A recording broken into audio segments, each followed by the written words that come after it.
10, your straps don't work. Broke the cardinal rule. You got to keep them inside.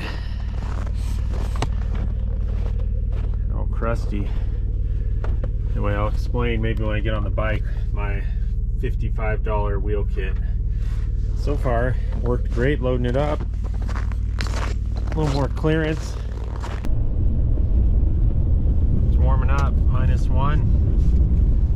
We had a polar, whatever, vortex, express, polar air coming in overnight, or actually yesterday it was coming in hard.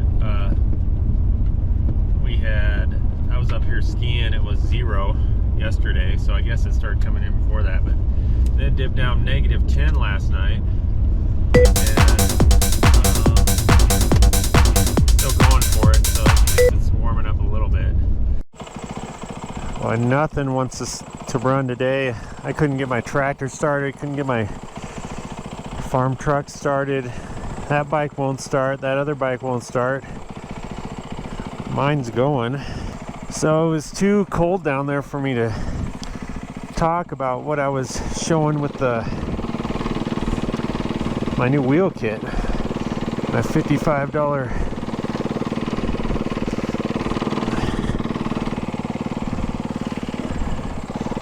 wheel kit. Let me explain that in a second once I get going on this ice sheet. Groomer came through here. It's the first time I've seen a groomer this year, and it's almost into January. Oh, look at that, super fresh. See if these trees got any shorter out here.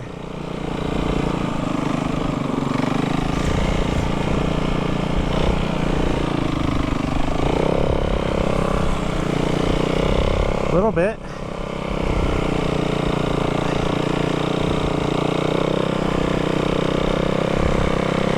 So what I did with that wheel kit is I ordered up some, they're basically just lawn, I don't know what you call them, they're lawn cart, no flat wheels. They come with 2 different axle size. They're pretty ubiquitous online, you can find them everywhere. A pair of them cost $60 I think. And oh yeah, I forgot I put new gearing on this. Doesn't feel too much different really, but I'm gonna do a little rip here and check my belt. So I bought 2 of those, and it just so happens that a lawn stake, tent stake, steel tent stake, they sell them at Home Depot for like $5. The guy at Home Depot couldn't find them, and so I went and found them over by the cement section. So they're just a steel stake. Those fit perfectly, and I think they're 3/4. And then I just cut off one end of it, the sharp end, so I wouldn't splay open any ankles or slice open the side of my truck or anything. And drill an extra hole in it and put a R-clip in it. That's it. I'm trying to remember what diameter wheels I ordered though. That's important. The ski sits up a little higher, which gives me extra clearance, so that was kind of helpful.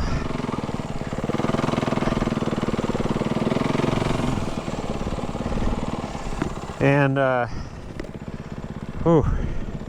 turn up the gloves. So that's basically the setup, and there's some rubbish and stuff on them, but I'm not planning on riding them down the trail. That never does work, even with the Yeti ones. Doesn't work at all. You got to be able to lean over. So I've never even seen the people with the articulating timber sled ones going down a trail. So they're pretty much for just getting your bike around some, so I didn't worry too much about that. There's a little rubbing, but worked good, and I don't have to worry about them going flat.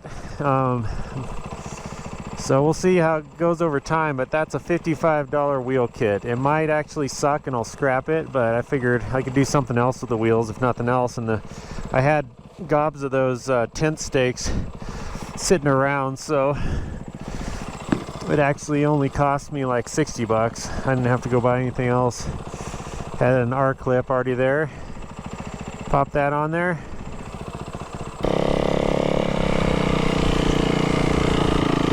Well, I'm not sure how long I can stay warm today. Give it a rip. The snow feels heavenly.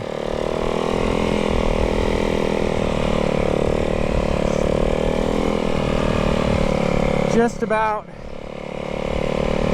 got us to where we need to be with a base, but there's still going to be some lurking hazards. I'm going to go over here and this little tree stand and see.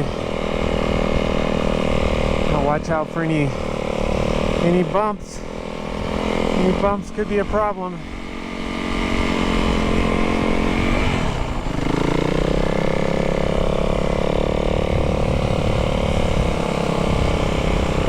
Oh yeah. Brought the 137 long track out. Want to give that a rip today. I figured it'd be deep enough.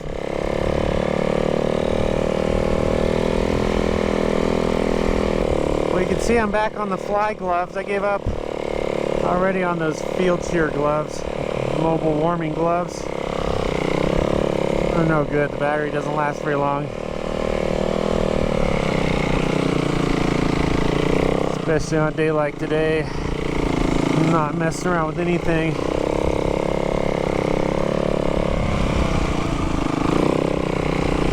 So pretty much we got just gobs of wind. Should have blown everything over here. So let's see what. Well, if we can stay cold like this, we won't get what happened last year, where we warmed up and we lost all of our snow. But I don't know, it is supposed to, once this Arctic air blows out of here, it's gonna, that's a fresh tree over. Arctic air will get out of here and it's supposed to get back to more of a normal pattern, but thankfully it doesn't look like it's supposed to be the old Pineapple Express. Yeah, I'm going over, there's gobs of down trees in here, so that's a good sign.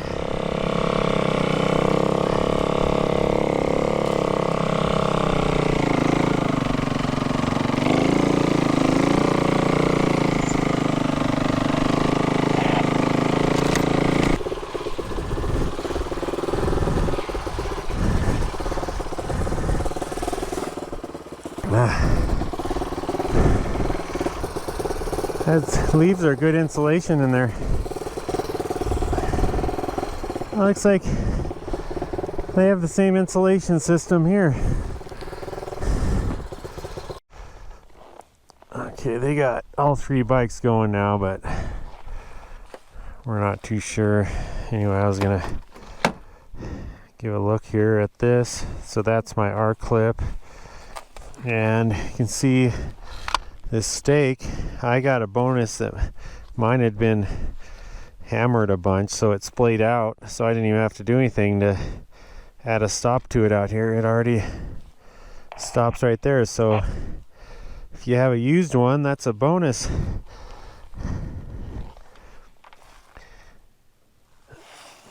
I'm gonna try to make it up the hill, so hang on to him until I get there. Road crew having some problems. I'm not sure what they're doing, if they're towing a semi or something. Oh, this is kind of like the, again, maybe proving me right to not mess with any of the electrical in here. Like, I don't add anything onto this. No lights, no nothing. Like, I got this light here, which I don't think is going to work very good. I just brought it to test it. See how long the battery lasts. But it's got its own battery. Again, outside of the system, I was just watching the chimps talking about some bomber headlights, and then 2 seconds later in the video, the battery's dead. So that doesn't sound bomber to me. I see all kinds of stuff hooked into that And these batteries are tiny enough, they just make them minimal for weight savings, and everything's about trim and weight for these dirt bikes. And just gonna do this light for safety, but more than anything today I was just gonna run it to see how long the battery lasts in the cold, so this will be a good test. It's an absolutely cheap, I've got a much better one, but again, this is kind of just a trial right now. Maybe if it works all right, I might keep it for a backup because it's so tiny. Me too.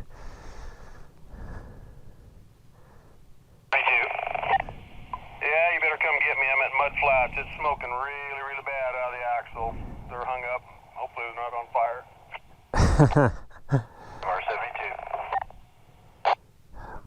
So as I've mentioned in some previous videos, nothing really new. It's all the same setup, except for new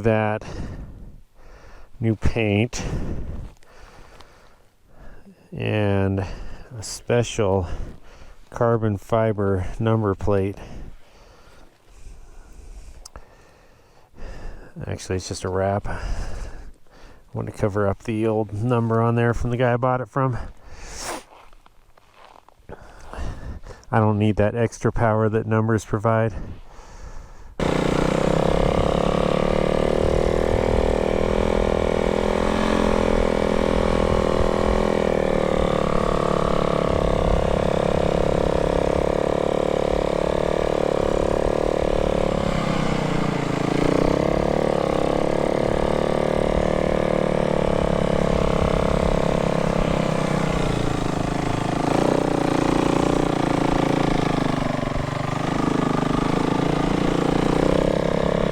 GoPro, stop recording. I hear a bike. I see a bike moving.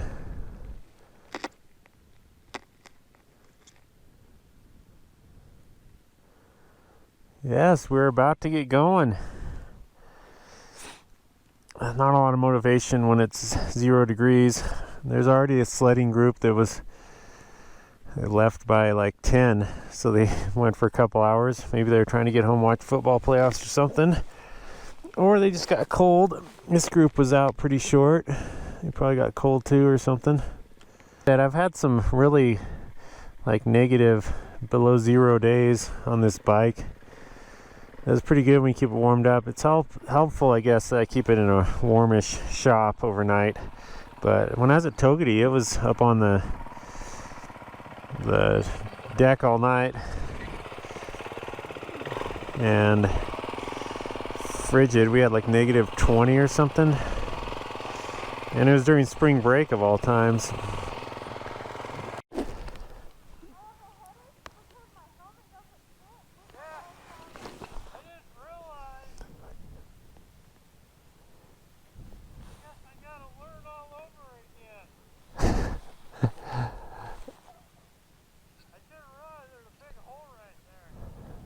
Should have warned him about that trench.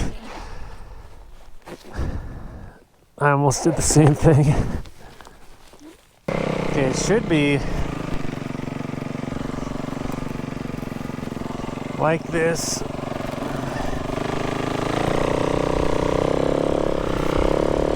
All the way out.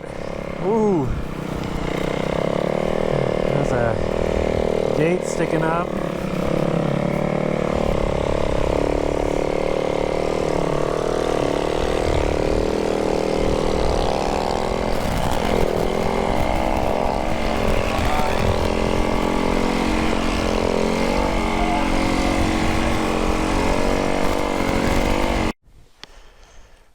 Okay, I just decided to part ways. They seem to be heading way out to the warming cabin, which is basically almost home for me, so I was like, I'm gonna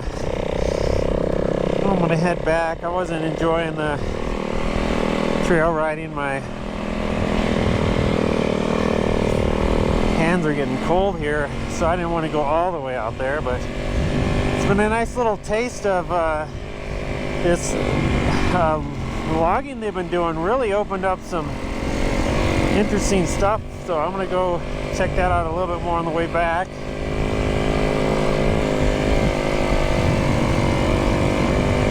Yeah, well, we spent so long in the parking lot there, that's why I kind of just feeling it. I mean, that's how I first met those guys. I was done with my ride and they were just starting. So they're just kind of on a different schedule.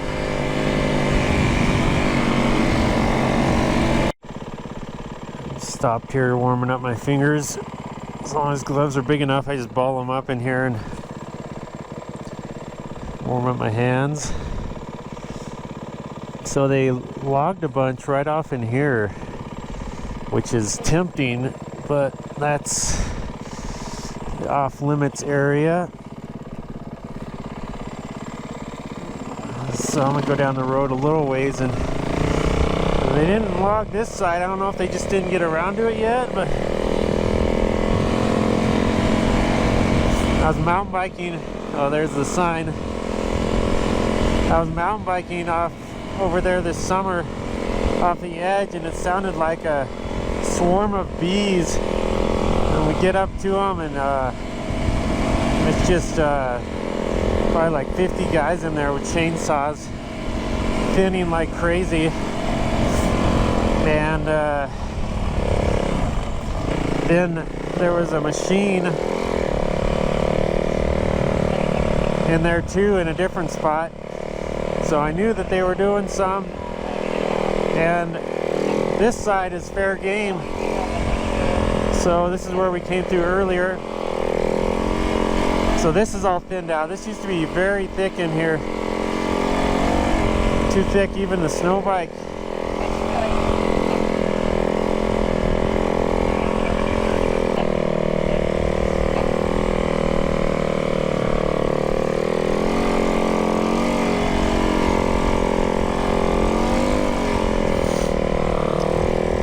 Oh, they did wonders in here. This is great.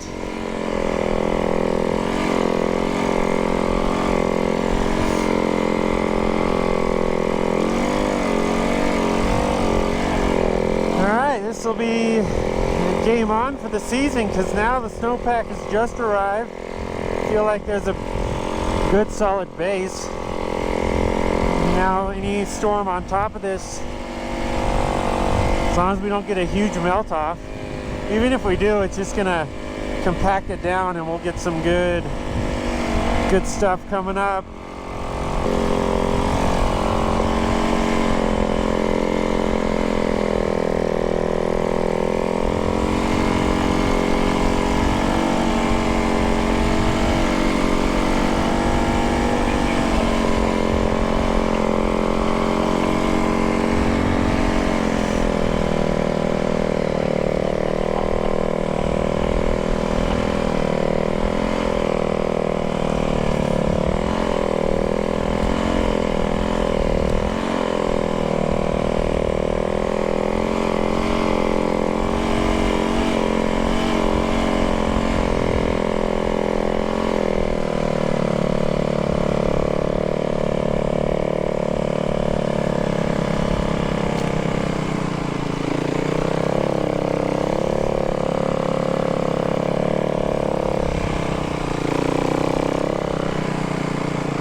Looking good. And that should be a wrap.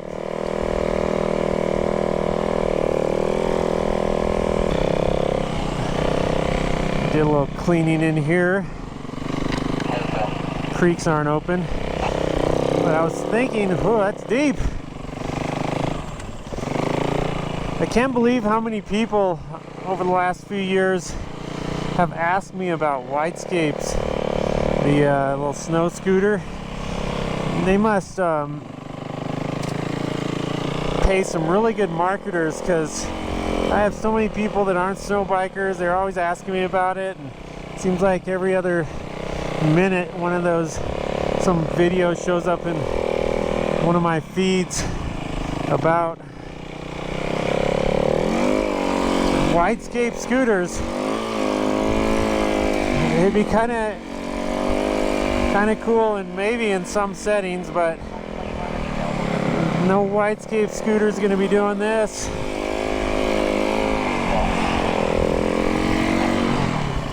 But I gotta give it to them. The marketing is crazy how many people are interested in it. And for the price tag, what did I see they are, like 8-9 grand? That's crazy for something that you're gonna be pushing through the snow by hand, the deep snow. I mean, it'd go all right scooting down this trail. Whoa. What was that? My shifters couldn't get to it or something. These guys are going crazy through this parking lot. Someone's gonna get hurt.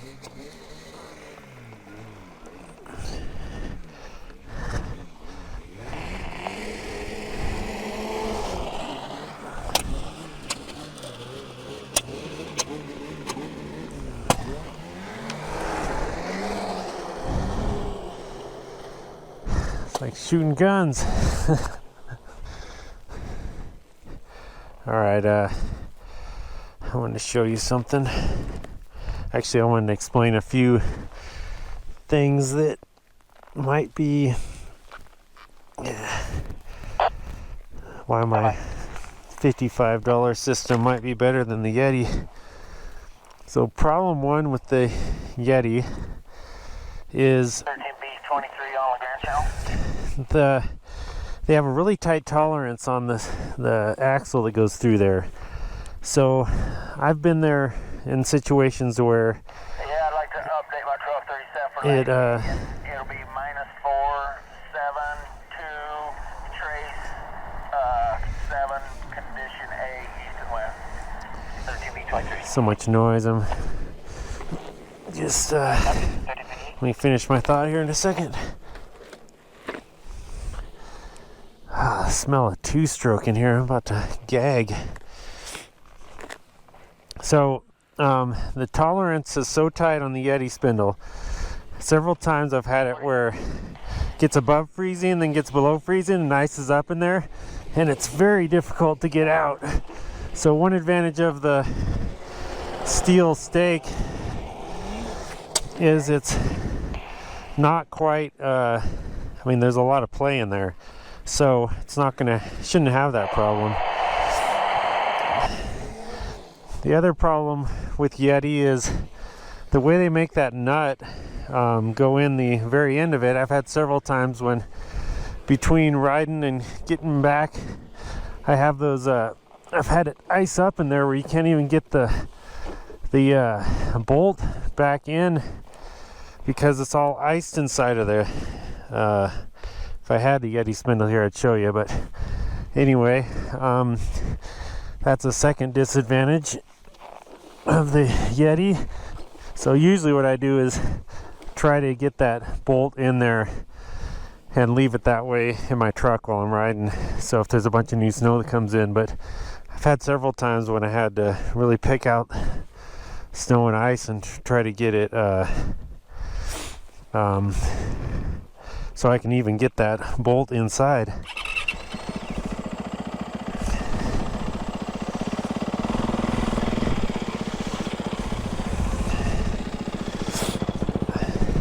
And then there's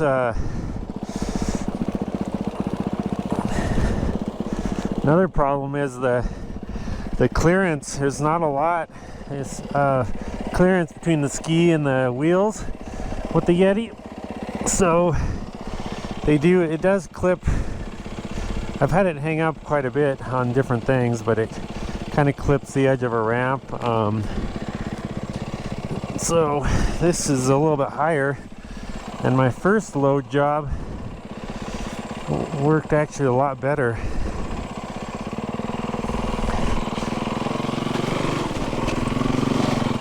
Yeah, like clears much better on that transition.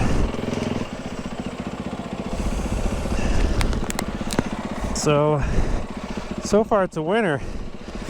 And the fourth issue with the Yeti is it's a pneumatic tire, and seems like every year I have it go flat. I have to pump it up. My bike almost fell over when one went flat. These are non-air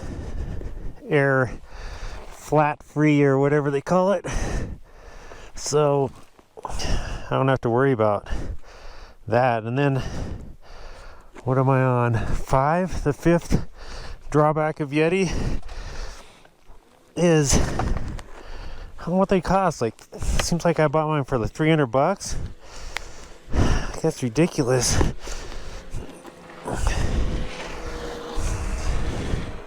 $300. What do we got? A vintage race going on here? So one time I was in this snow park and this kid kept doing that, laps and laps like that. I was like, man, someone's gonna get hurt. All these skiers were walking around, and sure enough, this kid got loose and the track dug in sideways and he got catapulted off. And he was his dad came over and kind of yelled at him some, but I mean, please people, this is a parking lot. Go out in the woods and race your sleds around. It's gonna drop off that. Going big.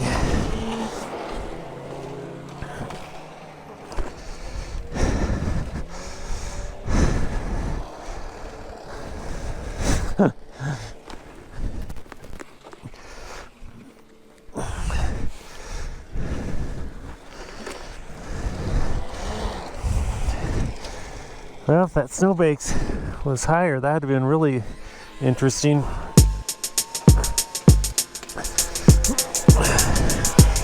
No helmet, flat landing onto asphalt when it's freaking 0 degrees out. Sounds super safe to me. I need to keep the camera rolling here. I'm gonna have some type of carnage going on, go viral.